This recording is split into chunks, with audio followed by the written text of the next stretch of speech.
Welcome to the Real News Network. I'm Paul Jay in Baltimore. In Greece, Parliament has passed its new budget, passed legislation expanding its powers to privatize public utilities, and is cracking down on press freedoms. Now joining us to discuss all of this is Dimitri Laskaros. He's a lawyer called to practice in the state of New York and the province of Ontario, Canada. He was a securities lawyer in New York and Paris for a big Wall Street firm.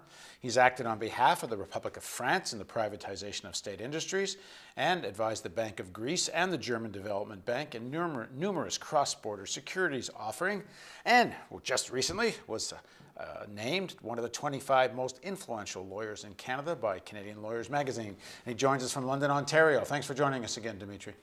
Thank you for having me, Paul. So let's start off with the budget. What is the headline there? So the point here is supposedly to pay back Greeks' debt, but is that going to happen? At this rate, that is a virtual impossibility.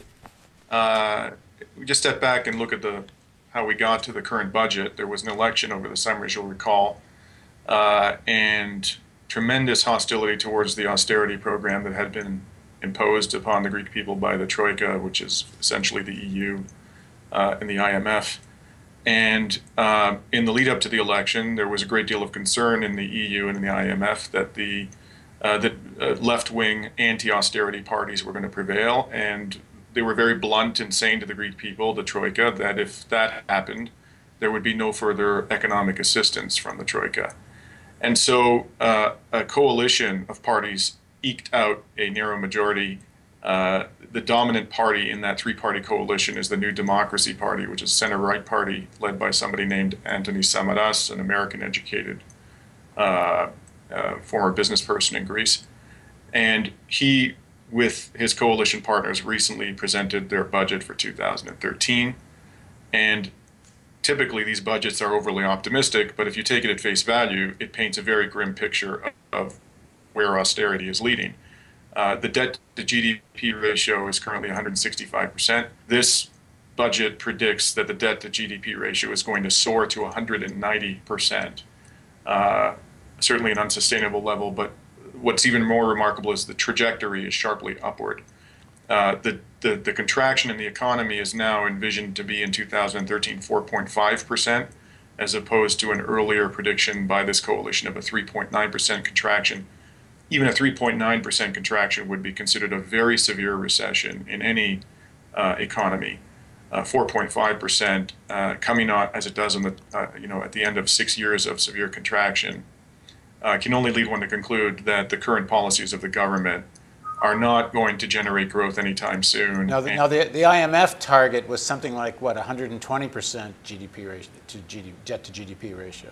Well, this bailout, this so-called bailout, and the austerity program that constitutes an integral part of it aims to reduce Greece's debt to GDP ratio to 120% by 2020. I think that that's a pipe dream. And that was a pipe dream even before the current budget came out. But if there was any belief in any quarter that that was something that was realistically achievable, it ought to be exploded by now. So clearly, the austerity program is failing. It's not achieving its stated objective. It's hard to believe that anybody in the EU leadership actually believes it's going to achieve its objective. And, one has to wonder whether the ultimate objective is quite different. And, there are a lot of people who believe, and I think quite rightly, that the real objective is to smash organized labor in Greece. And regrettably, that objective seems to be one that is being accomplished slowly and very painfully. And perhaps another objective people have suggested that in the midst of this crisis, I've used this term, picking the bones of the skeleton of Greece, the privatization push is also an objective. So what is the significance and what happened about passing this new privatization legislation? Well, it was, I think, portrayed as being something that was procedural and that ought to have passed with relative ease through Parliament. It barely squeaked through, despite the fact that the coalition government does have a majority. The key feature of this law is Article 2, which reverses a previous requirement, a long-standing requirement, that the government maintain something called a golden share in certain key state-owned enterprises, which include the port of Piraeus, the main port in Greece, the water companies of Athens and Thessaloniki, which are the two largest cities in the country, the Hellenic Petroleum Corporation, the Postal Service. With respect to all of these state-owned enterprises, the government was required to maintain a golden share. And this is something that really dates back from the privatization program of France in the 90s. And the essential concept is that the government maintains a stake that is sufficiently large in the enterprise to have effective control over its management. Now that might mean 50% or more, but it doesn't necessarily mean that. If the shares of the corporation are widely held, a shareholder holding something in the range of 20, 25%, perhaps even less than 20%, can effectively control the direction of the corporation. So this law relieved the Greek government of the obligation of maintaining a golden share in these strategic enterprises. So now it's conceivable that the government, if it can find a buyer within the horrific economic conditions that currently exist within the country for some of these entities, it could do so. It could sell these corporations without maintaining any control whatsoever. And you imagine when you're dealing with something, for example, as the water supplies to the largest cities in the country, it would be desirable, to say the least, for the government to have a very significant degree of control over how those companies are operated. We saw what happened in Bolivia years ago when the government tried to privatize the water industry there. Water became unaffordable to a lot of people. There was an increase in the poverty rate. And a lot of people, I think, rightly fear that that may happen here if the government succeeds in selling some of these strategic entities. Right. No degree of control whatsoever. And what's happening in terms of the press?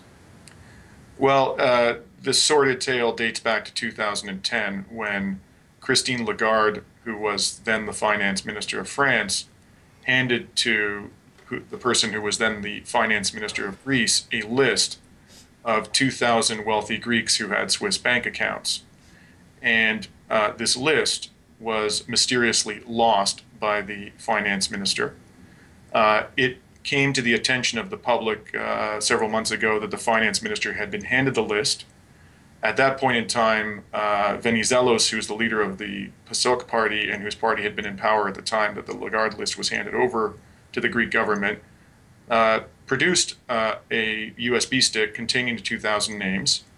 Didn't really explain adequately where it had come from, but didn't reveal the names of the persons who were on that list, and said that nothing had been done about investigating those persons because their identities had been obtained illegally, which is a highly controversial proposition in and of itself. But putting that aside, what then happened was a gentleman who was an editor of a Greek magazine called Hot Docs was provided a copy of the list and published the names on that list, and it became apparent that a number of politicians were on that list, shipping magnates, other significant business persons, and within 48 hours, this individual, Kostas Vaxavanis, was arrested and put on trial. His trial commenced within 3 days of his having been arrested, and this was done despite the fact that no one whose name was published on the list filed a privacy complaint, and it's extremely rare in Greece that there's a prosecution in circumstances of that nature. In addition, his trial is ongoing at this time, but in addition, there was another scandal involving two journalists of the ERT network in Greece. They criticized mildly a minister of the Greek government for failing to have investigated allegations that police had tortured certain persons who had been arrested in the course of demonstrations against the Golden Dawn Party, which is an extreme right-wing party that's gaining popularity in Greece. And when they criticized this minister for failing to investigate these allegations of torture, and as I say, the criticisms were not particularly harsh, they were promptly suspended and were replaced by two individuals on their daily program who are perceived as having a more favorable perspective towards the government. On Tuesday of this week, there was a strike on the part of journalists, in large part because of this perceived assault upon press freedoms. And so what you have in Greece really is an economic situation that's spiraling out of control. The government, purportedly to address the economic hardships, adopting a privatization program which threatens to give complete control over key state industries to private actors, and an assault on press freedom all at the same time. And in the face of all of this, the EU has remained, I think, remarkably silent, particularly in regard to the assault on press freedoms. And, when we go back and we look at the whole purpose for which the EU was ostensibly established, it was as a bulwark against fascism and to enhance the prosperity of citizens across the continent.